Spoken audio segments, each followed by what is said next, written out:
अस्सलामुअलैकुम दोस्तों, welcome to मियां भाई न्यूज़। हैदराबाद से अजमेर शरीफ जाने वाले ज़ायरीन के चेहरों पर खुशी और इत्मीनान साफ नज़र आ रहा है। AIM की तरफ से की गई इस कोशिश को आवाम ने दिल से सराहा और कहा कि ये सिर्फ एक ट्रेन का इंतज़ाम नहीं बल्कि आवाम से मोहब्बत और उनके जज्बात की कदर है।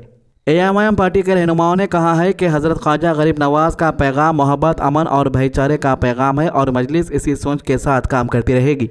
इसके अलावा महाराष्ट्र के नगर निकाय इलेक्शन में AIM की शानदार कामयाबी पर पार्टी के महाराष्ट्र प्रेसिडेंट इम्तियाज़ जलील ने अवाम का दिल से शुक्रिया अदा किया।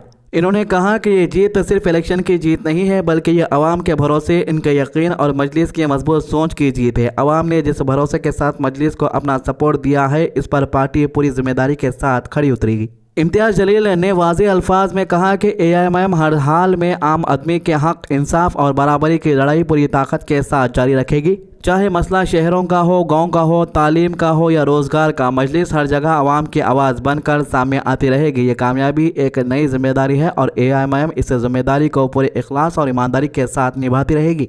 इसके अलावा मीडिया से बात करते हुए इम्तियाज़ जलील ने क्या कहा, आइए सुनते हैं इन्हीं की ज़ुबानी। एक दो जगह के ऊपर हम बहुत कम सीटों से हारे हैं। उसमें अगर आप आंकड़े देखेंगे तो हमारे इतने सारे उम्मीदवार हैं जो 20 वोट से लेके 50 वोट के से फासले से वो हारे हैं। उसमें ठीक है, हम पहली मर्तबा इतनी ताकत के साथ मैदान के अंदर उतरे थे।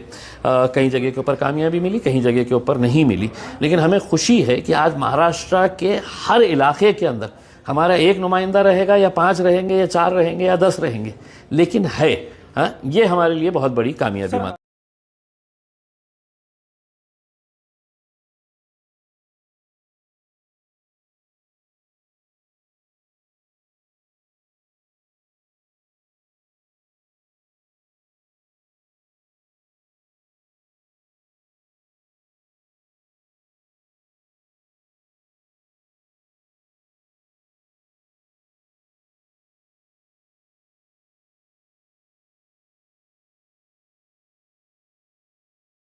जी हाँ, ये बात भी बिल्कुल सही है कि AIM पार्टी को जगहों पर महाराष्ट्र के अंदर बहुत ही कम वोटों से हारी है। आने वाले वक्त में ये सीट भी AIM के खाते में जा सकती है। और जहां पर कांग्रेस के कुछ जगहों पर जीतने की बात हो रही है, यहां पर भी AIM ने अपना कैंडिडेट नहीं उतारा। AIM ने पहले ही कांग्रेस के कुछ लीडरों से बात कर ली थी कि हम यहां पर अपने कैंडिडेट नहीं उतारेंगे ताकि आप लोग यहां पर जीत सके, और इसका फ़ायदा कांग्रेस पार्टी को हुआ भी है। तो एक ट्रैवल बस NH65 पर कर्नाटका से हैदराबाद की तरफ जा रही थी। सुबह के वक्त तो कोहिर संगारेड्डी डिस्ट्रिक्ट के करीब बस ने एक गाड़ी को ओवरटेक करने की कोशिश की। इसी दौरान ड्राइवर का कंट्रोल बिगड़ गया और बस रोड से फिसलकर रोड साइड पर साइड में गिर गई। बस पूरी तरह से एक तरफ पलट गई, जिससे यहां अफरा तफरी का माहौल पैदा हो गया। इस रोड एक्सीडेंट में बस में सवार कर रहे 36 मुसाफिरों में से 2 अफराद को शदीद चोटें आई है, जबकि कई और लोग इस हादसे में खुशकिस्मती से बच गए हैं। बस गिरने के बाद अंदर फंसे हुए मुसाफिरों में चीख पुकार मच गई और लोग मदद के लिए आवाज़ें देने लगे। हादसे के फौरन बाद गरीबी गांव के लोग और राहगीर मौके पर पहुंच गए। उन्होंने बिना वक्त ज़ाय किए रेस्क्यू का काम शुरू किया और बस के शीशे और दरवाजे खोलकर मुसाफिरों को बाहर निकाले। इससे बस के अंदर फंसे लोगों को मदद मिली। लोकल की मदद से तमाम पैसेंजर्स को महफूज तौर पर बस से निकाला गया। जो 2 अफराद ज़्यादा जख्मी हुए हैं उन्हें फ़ौरन ज़हीराबाद के सरकारी हॉस्पिटल ले जाया गया, जहां उनका इलाज जारी है। हादसे के बाद कुछ देर तक हाईवे पर ट्रैफिक भी मुतासिर रहा।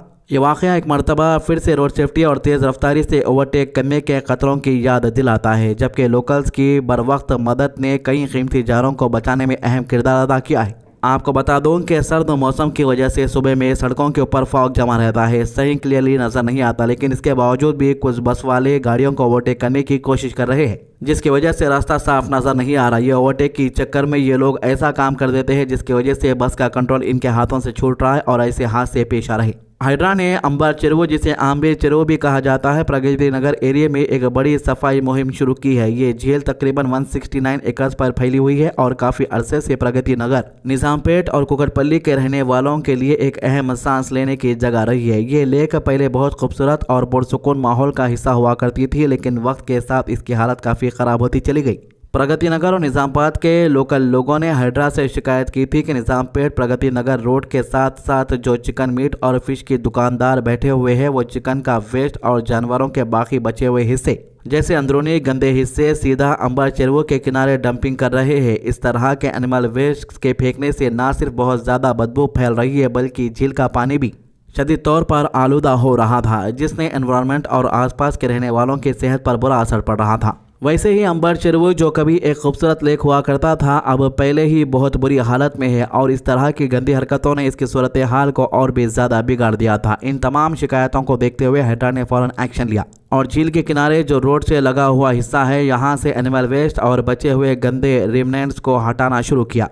अब तक तकरीबन 30 ट्रकलोड गंदे वेस्ट यहां से साफ किए जा चुके हैं और अंदाज़ा लगाया जा रहा है कि मजीद 30 ट्रकलोड वेस्ट अभी भी हटाया जाना बाकी है। यह सफाई का काम मुसलसल जारी है और ताकि लेक के किनारे को बिल्कुल साफ और महफूज बनाया जा सके। आगे चलकर हाइड्रा का प्लान है कि इस पूरे स्ट्रेच पर फेंसिंग लगाई जाए ताकि मुस्तकबिल में कोई भी दोबारा यहाँ कचरा या एनिमल वेस्ट ना फेंक सके। इसके साथ साथ ये भी कोशिश की जा रही है कि जो मीट चिकन और फिश की दुकान रोड पर बिल्कुल बाजू में लगी हुई है उन्हें किसी करीबी और मुनासिब जगह पर शिफ्ट किया जाए। ये काम लोकल लोगों, पब्लिक एसोसिएशन और एरिया के रहने वालों के ताउन से किया जाएगा ताकि अंबर चेरुओं को दोबारा एक साफ सुथरी, सेहतमंद और खूबसूरत झील के तौर पर बहाल किया जा सके।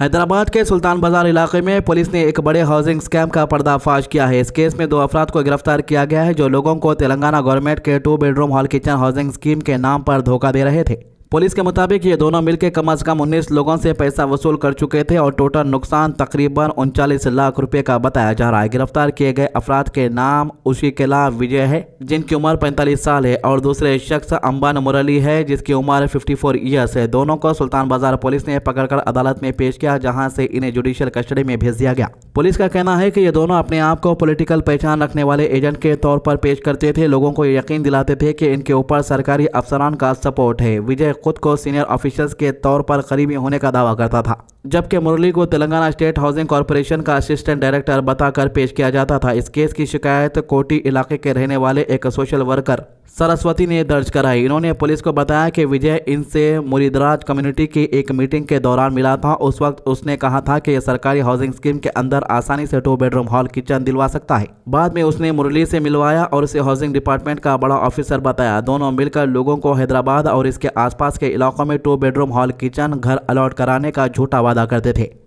इसके बदले लोगों से पैसा लिया जाता था, कुछ लोगों से कैश में और कुछ लोगों से ऑनलाइन ट्रांसफर के जरिए। लोगों का भरोसा जीतने के लिए ये दोनों जाली अलॉटमेंट लेटर भी देते थे जिन पर सरकारी अफसरान के झूठे साइन और फर्जी मोहर लगाई जाती थी। जब लोगों को वक्त पर घर अलॉट नहीं हुए और डॉक्यूमेंट पर शक होने लगा तब मामला पुलिस तक पहुंचा। तहकीकात के दौरान पुलिस को पता चला कि कम से कम 19 लोग इस फ्रॉड का शिकार हो चुके हैं। अब तक जो नुकसान सामने आया है यह लगभग 39 लाख रुपीस का है। इस केस में पुलिस ने क्राइम नंबर 211/2025 के तहत सुल्तान बाजार पुलिस स्टेशन में केस दर्ज किया है। दोनों मुल्जिमान पर इंडियन पैनल कोड के मुख्तलिफ धाराओं के तहत केस लगाए गए हैं जिनमें अमानत में खयानत, धोखाधड़ी, जाली दस्तावेज बनाना और जाली डॉक्यूमेंट का इस्तेमाल करना शामिल है। गिरफ्तारी ईस्ट जोन के DCP doctor B Balaswamy IPS की निगरानी में की गई। पुलिस को अंदाजा है कि ये दोनों सिर्फ सुल्तान बाजार तक महदूद नहीं है बल्कि शहर के दूसरे इलाकों में भी इस तरह के स्कैम कर चुके हैं। पुलिस ने आवाम से अपील की है कि कोई भी सरकारी हाउसिंग स्कीम के नाम पर पैसा देने से पहले मुकम्मल तस्दीक जरूर करे ताकि इस तरह के धोखों से बचा जा सके।